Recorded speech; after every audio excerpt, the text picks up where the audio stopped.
জালিয়াতির মাধ্যমে কেন্দ্র দখল করে আমাদের বিচারিক অভিযান থেকে শুরু করে সবাইকে বের করে দিয়ে একতরফাভাবে যে নির্বাচনী ডিক্লেয়ার নিয়েছেন সেই মামলা আমরা 2020 সালে করেছি।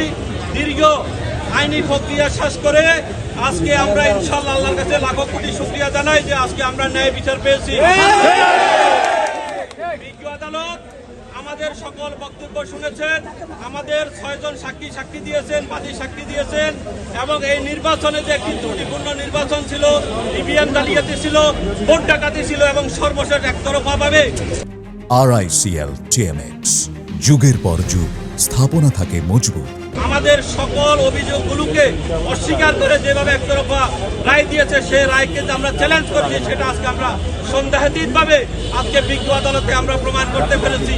বিজ্ঞ আদালত নির্বাচন কমিশন আইন 2009-এর 52 নং 2 উপধারা অনুযায়ী স্থানীয় সরকার নির্বাচনের 2010-এর 59-এর খ ধারার মধ্যে ওই নির্বাচনটিকে অবৈধ ঘোষণা করেছে এবং ইঞ্জিনিয়ার ইশরাক সাহেবকে মেয়র হিসেবে ডিক্লেয়ার করেছে।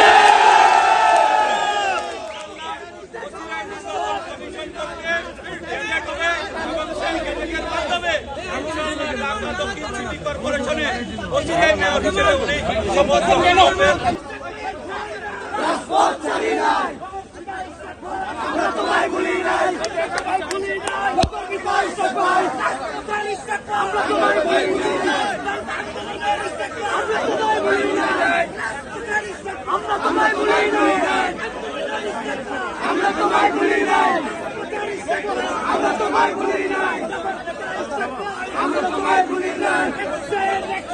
Direct action!